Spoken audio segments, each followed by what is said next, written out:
I am not the visionary when it comes to creativity. That's my business partner. And I'm very well aware of the fine line of I can give my opinion and I can tell you from my experience of working on the business side of the creatives, I can tell you what will sell and what will make beautiful imagery that a designer or a brand will want to get behind. Am I the one that's going to come up with that concept? No, but I can tell you if it's a good concept or a bad concept. This is where everyone needs to humble themselves, especially as founders in the startup space. It can get muddy really quickly if you're not humble enough to say, I don't know anything about that. Does anyone else in the room have something to say? Because this is not my area of expertise. We need to just lose the egos.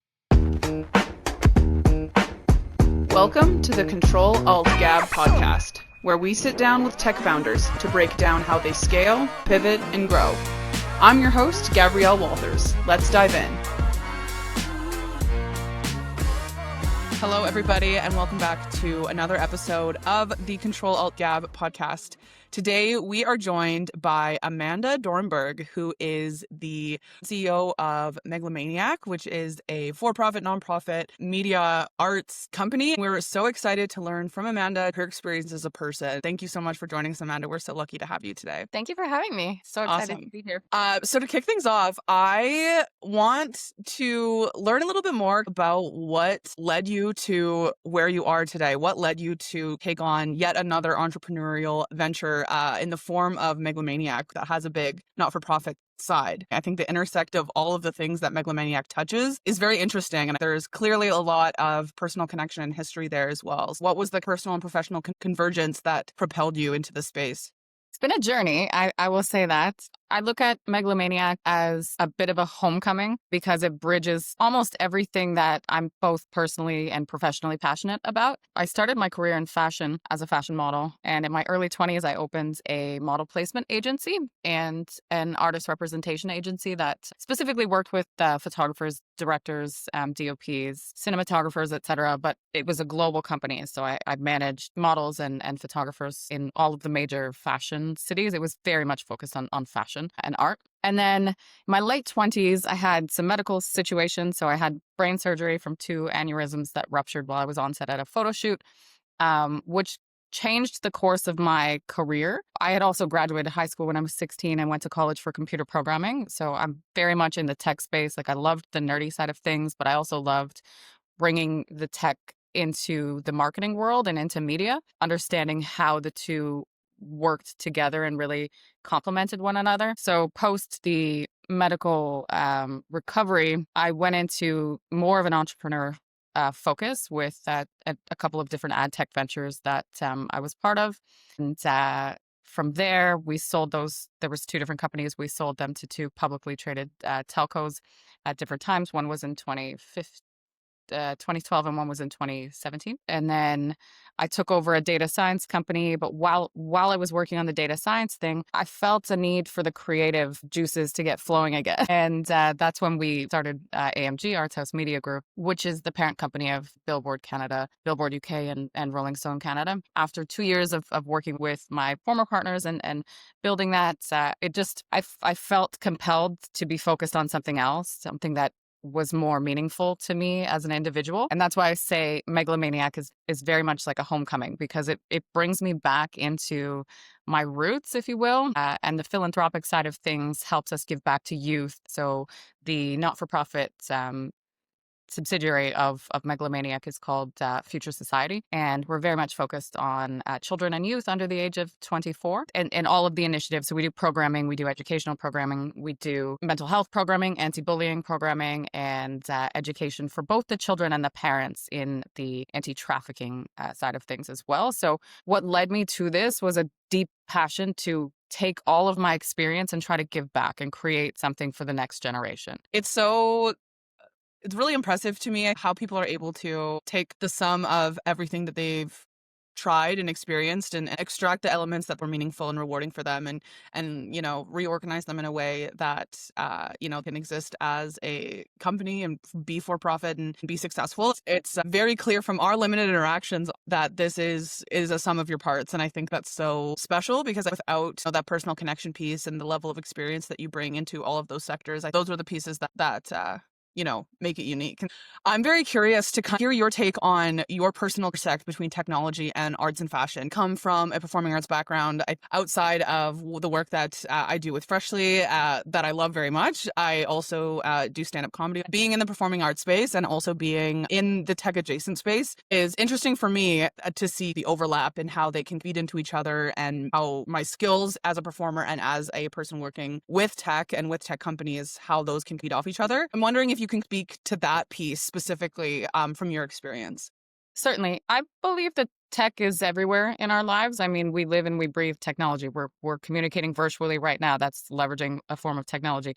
Our phones are attached to us 24/7. We've got all of these AI tools now that help creators enhance their productivity. It's not about replacing certain things. It's not about replacing the human factor or that creative element, but it's about enhancing efficiency to be able to do it in a more expedited fashion. For me, I'm in my early 40s. So when I was in college at 16 taking computer programming, things were very different technology-wise back then. And just to watch the evolution and see how technology has really immersed itself in everyone's day-to-day lives, whether we want to admit it or not. It's here. We've got smart TVs, we've got smart fridges, we've got smart appliances. Everything is a touch of a button away. We can order food to our door at any point in time.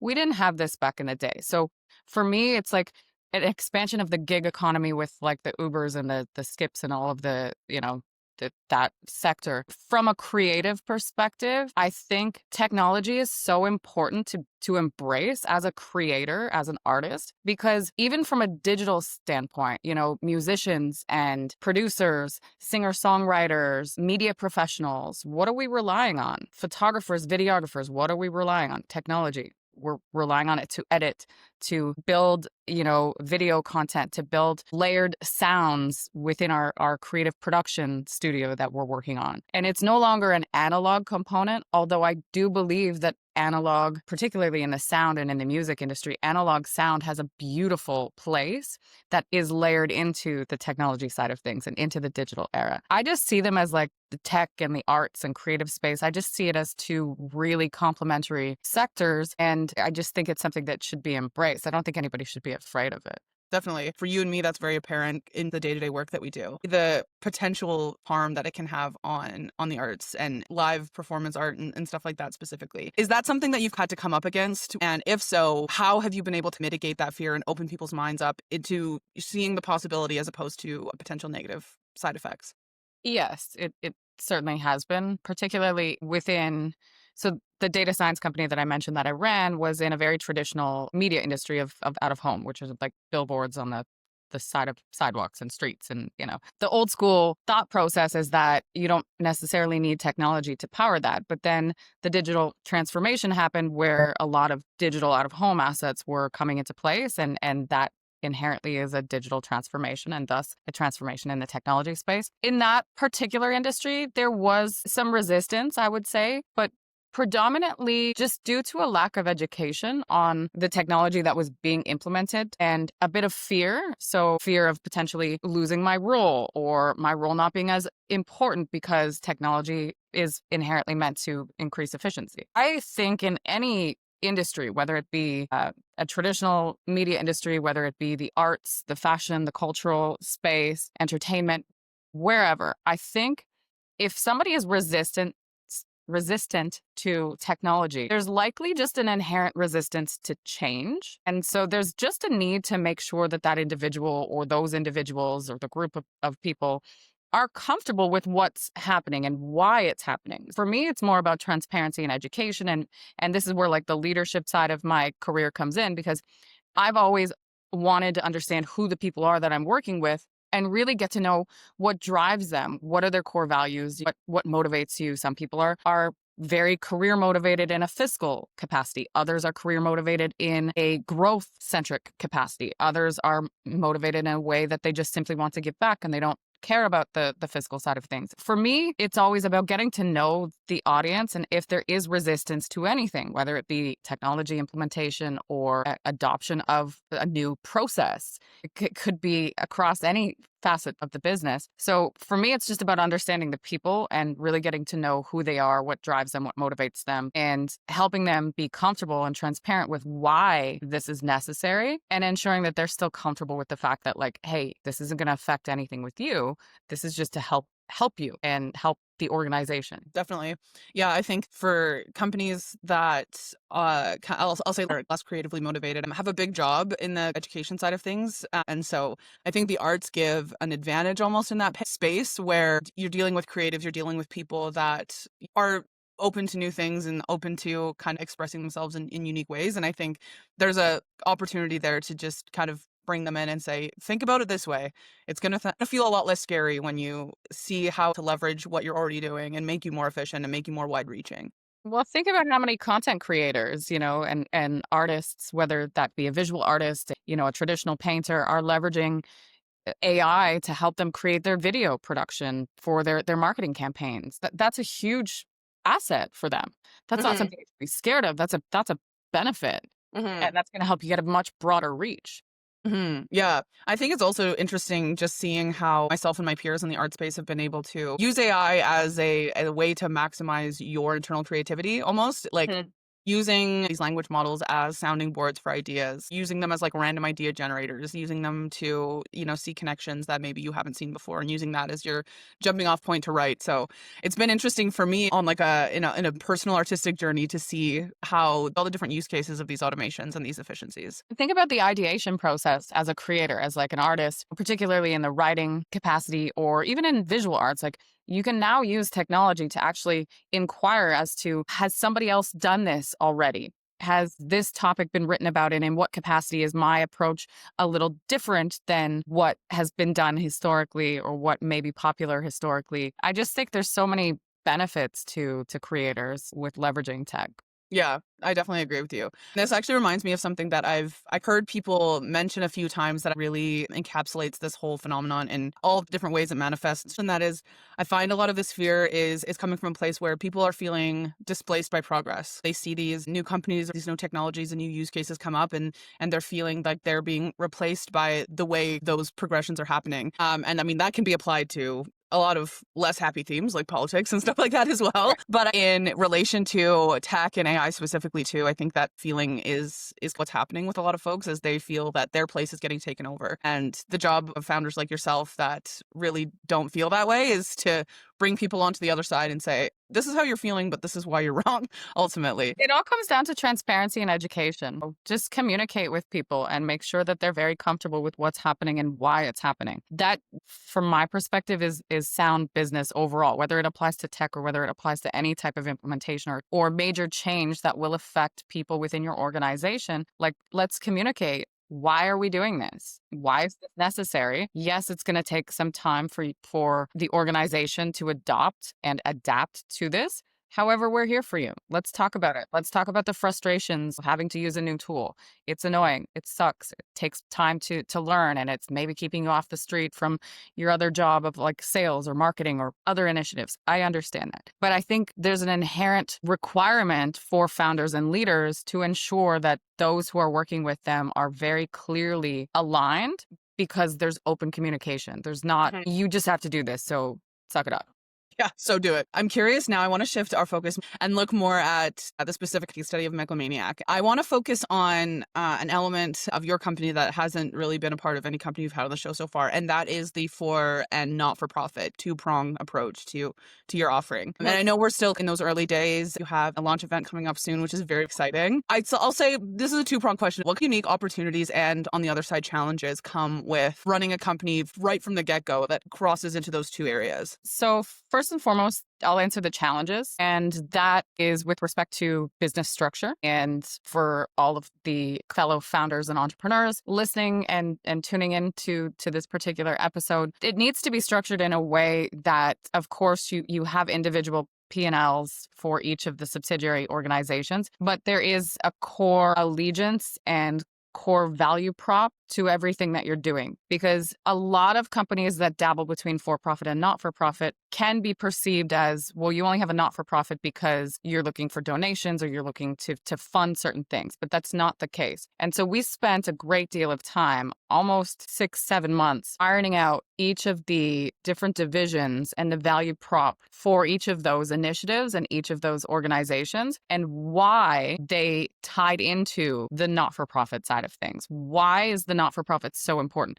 And quite frankly, we actually started with the concept of the not-for-profit before we even went into the for-profit. Because as I mentioned earlier, we're at a point, like I'm at a stage in my life where giving back is really important to me. And I want, if I was a young youth, having gone through everything I had gone through in my younger days, being on my own at 16 and putting myself through school and being a young model, scouted at 14, like I didn't have anyone. I didn't have family. I left my parents' house. I didn't have people to guide me. I, at 18, got a credit card for the first time. I thought it was free money. I didn't have somebody to teach me these things. The not-for-profit side came to us more organically and more naturally, where we said, okay, we actually want to give back, and here's the verticals that we want to give back and focus on, which is underrepresented and underserved neighborhoods and demographics within. We're starting in Canada, but it is a global company. We want to focus specifically on these youth that have the creative juices, they have the creative talent, but they might feel as though I'm stuck in this particular situation that's less than favorable. And how can I be inspired to get out of that? So we really focused and honed in on that. We've got partnerships with Toronto Police Services and 2 art schools here in the Toronto region. We're excited about that. We're not really advertising who they are yet, but we're quietly working in the background, and everything will come out at our launch event in spring. We're working on really building that authenticity within what we're trying to do. Focus on art, fashion, photography, entrepreneurship, media, and the cultural space. Building out programs that are not just one-off, like big events, however, have a recurrence, like a monthly basis. And then keeping in mind, given our own experience, having put on different type of youth and child fashion shows, sometimes the parents are, not as well informed. And so there's an educational component for the parents also. I've got a child under 18 and they're really passionate about modeling. Like, that's scary. Or my child under 18 wants to be a singer and, I'm booking gigs for them, but what are the nuances of that? So the not-for-profit side came more organically. And then we expanded with the parent company of the for-profit, which is Megalomaniac. So the not-for-profit is Future Society Foundation, and the for-profit is Megalomaniac. And underneath that, we have Megalomaniac Talent Inc. We have a whole of a 360 sort of media division that does creative brand development and brand building, marketing services, and PR services. And then we have an event division as well. So they all work together because we need to leverage the event side of things to be able to build out our foundation's major events. But everything has to tie back to the core value prop, which is, in the art, media, and cultural space. Mm-hmm. Yeah. Well, you really said we're going to do it all. We're not compromising on anything. I can imagine that having all of those divisions, both on the Megalomaniac side and then the non-for-profit side, those are a lot of balls to keep in the air. How has that balancing act felt for you? What is the secret sauce to make sure that each different sector of what you're doing is going according to plan and growing and scaling sustainably? Yes, I think what we've done successfully is take our time. So often we get really excited about what we're doing, and that's amazing because I'm happy that myself, my partner, and my team are very eager. However, there's a reason we've been working on this for 6+ months quietly and don't plan on having our launch event or big sort of strategic launch until spring of 2026. And that is because we want to ensure that we are planning appropriately and we are having the right conversations and we are building the right partnerships at the ground level before getting into something where it's like there's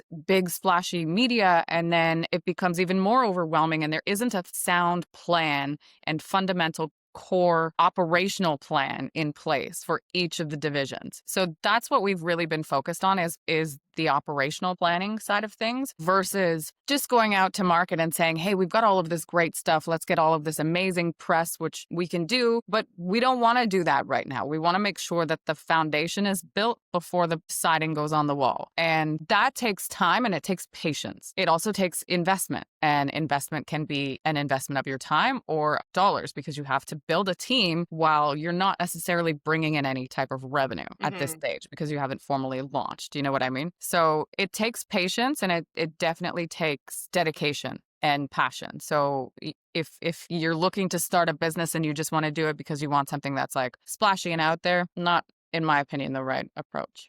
Yeah, that's not going to take you very far. Yes, yes. And if you're out there in the market and you're overpromising and underdelivering, you're actually hurting your reputation more because you're growing too quickly and you're not delivering. And unfortunately, Canada is a very small market.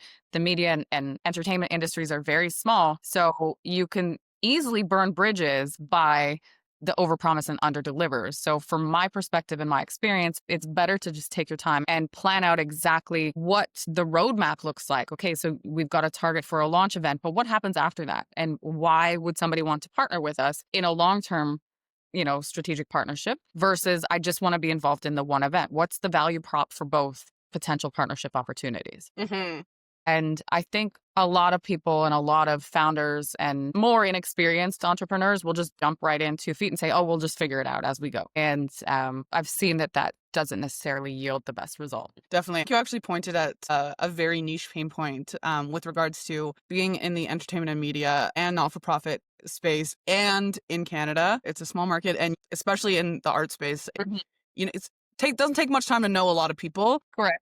And I think that presents a unique challenge where you have to be very intentional and very careful with the impact that you're going to have on your peers and others. Because you burn a couple important bridges and then you're cooked for a long time. It's hard to come back from that. Exactly. Yeah. And I only speak from really one channel in one industry, but even just seeing how comics specifically are able to really shoot themselves in the foot by just being a bit thoughtless presents a unique challenge, from a solo business perspective. And if you are having this multi-offer, multi-use case, for-profit, not-for-profit collection of a company, if you're burning bridges in all those areas, then you're going to have a very hard time growing or scaling or doing anything within the country very quickly. You have to think about the operational side of the business too, right? Like it's great that we have a focus on the arts and the cultural space and entertainment, media, et cetera. But on the operational side of things, for example, if we were to rush into putting on an event, and it could be in any facet of the arts and entertainment space, perhaps we might try to go out and get some sponsors and we book a venue, but then something falls through. We have a production company, something falls through. And we can't deliver what we promised to the sponsors because something didn't work out right with a production crew, or the venue was different than what we anticipated. Like these are all things that need to be planned out. Again, I'm really leveraging my past experience and the experience of everyone on the team that we've built, where we're planning out, okay, so we know we have an event. Let's do venue walkthroughs. Let's plan out where we want everything to be. Let's plan out who our potential target partners are. Let's plan out why those are our potential partners. And let's not be promising something we cannot deliver. Let's talk to the production teams and crews early.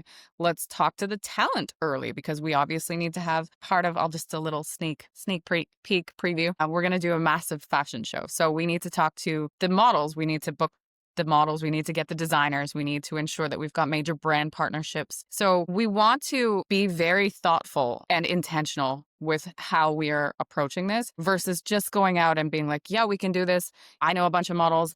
My partner is a very prominent fashion photographer, so he knows a bunch of models. He can get all this stuff. Like, no, it has to be very thoroughly thought through and really focused from a business perspective. We are creatives at heart, but the business at the end of the day, whether it be the for-profit or not-for-profit side, must be executed. The end. It has to be executed. Yeah, period. That's it. Yeah. Yeah, I think that's such an interesting piece about when you are a creative entrepreneur and you really came from being a creator first. For a lot of folks, I can imagine it feels like you have to maybe shift between those two versions of yourself. Like, I have to put the creative away for 1 second, and has to be business analytic mind coming to play for this specific issue. Yeah, it's like left and right brain.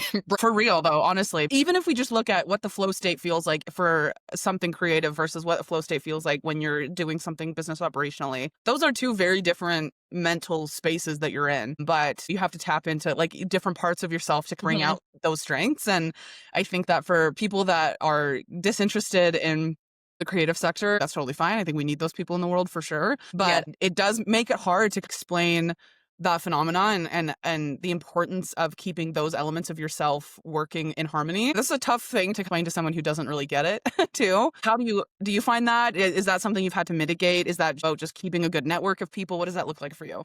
It's a combination, but I also think it's like self-awareness, to be honest. Yeah. Whilst I have a creative background, I am not the visionary when it comes to creativity. That's my business partner. And I'm very well aware of the fine line of, well, I can give my opinion on certain creative things, and I can tell you from my experience of working on the business side of the creatives, managing artists, managing photographers, managing models, I can tell you what will sell and what will make beautiful imagery that is going to build an awesome campaign that a designer or a brand will want to get behind. Am I the one that's going to come up with that concept? No, but I can tell you if it's a good concept or a bad concept. So this is where like everyone needs to humble themselves when we sit down, especially as founders and in the startup space. You really just need to know like what lane am I really good at and what lane I might have an opinion on, but it's not my forte. Yeah. So I think that's where a lot of people tend to struggle because especially when you're blending a bunch of different ideas and thoughts and business models and business ventures, like it can get muddy really quickly if you're not humble enough to say, I don't know anything about that. Does anyone else in the room have something to say? Because this is not my area of expertise. We need to just like lose the egos. Truly. Yeah. Wouldn't the world just be such a different place in truly all areas if self-awareness levels were just on average slightly higher in most people? That would be nice. Yeah. People could just look themselves in the mirror and be like, this is how people perceive me. This is how I am taken by the world. You know, again, on a personal note, because I like mental health is so important, I find that people who are not self-aware tend to surround themselves with just yes people. So those who aren't challenging them. And then like people who are just like, yay, go team. This is amazing. Good job. But there's so many inherent problems that happened in the process of things, but that nobody wants to address because they're either afraid that they're going to upset someone. And that bleeds into something that can cause like ego issues. And unfortunately for others who are not on the positive side of things can be potentially harmful from a mental health perspective. I just think being self-aware and humility is so critically important in business, and a lot of people and a lot of leaders forget that. Yeah, and I think that self-awareness is tough to teach, especially in a professional sense. It's hard to be like, hey, all of these problems are coming because you don't have an accurate view of yourself and you don't know how you are being taken by the world. And if you're not open to hearing, well, if you're not self-aware, you've already proven you're not open to hear it. So that's proof in the pudding right there. Unfortunately, I think the way that comes to be is just through experience and trial and error and seeing how challenging an ego can be, especially in business and creative ventures. I think it's interesting that a lot of founders, specifically in the tech sector, could mitigate a lot of their issues by investing personally into that piece for themselves. Ego is a crazy thing. And it's also like you get a title or you start something. And again, it's really is all fueled by ego. You think, all of a sudden, well, I'm a founder, I'm a CEO, I've got a whatever title. Like that doesn't make or break you. Are you a good human? Are you going to sit down with somebody who needs to talk to you about their issues, somebody on your team who's going through something? Or are you that person who's too busy for any conversations and you're just out there trying to like continue this facade of fake? And there's going to be a time where you're not able to do it alone anymore. And then what's going to happen? You're going to turn back to your network, to your staff, to your partners, and you're going to say, oopsie, at that point, it's going to be too late. We're coming up on the end here, but I want to give you the last couple minutes to speak to this launch event that's coming up, where people can find more information, where people can ask questions, what we can expect to see coming down the pipe with all of your ventures. Let the people know where to find you and where to keep an eye out. So first and foremost, we have been focused on building the talent side of Megalomaniac. So most prominent on Instagram at Megalomaniac Talent Inc. So check us out there. You can see all of the creative work that we're doing with respect to the visual side of things, creative content, fashion photo shoots, etc. We are keeping a lot of this stuff under wraps until after the launch event. The launch event will be in spring. We are very excited about this. It will incorporate a fashion show with focus on children and youth under the age of 24 as the talent and models. When I say talent and models, I mean the live performances from artists and musicians in all of the capacities. We're quite excited, a little under the wraps still, but look out for information in spring. And then, of course, just follow my personal page at Amanda Dorenberg for various updates and information and teasers for what's to come. Awesome. Well, thank you so much for joining us today. Thank you so much for coming on the show, sharing your insights, talking about the intersect of tech and arts and culture. All the things you've been able to loop into Megalomaniac is really impactful and impressive. And I'm really excited to see what the launch event looks like and where you go from there. So thank you so much for joining the show. And thank you to the folks at home for tuning in. Be sure to follow Amanda, follow Megalomaniac. Keep an eye out for more details on the launch event. And thank you again, Amanda, so much for being on the show today. Thank you for having me. So excited. Great conversation. Great. Awesome. Thank you guys so much, and we will catch you next time. Thank you for listening to the CTRL ALT GAB podcast. Be sure to like, share, and subscribe, and I'll see you on the next one.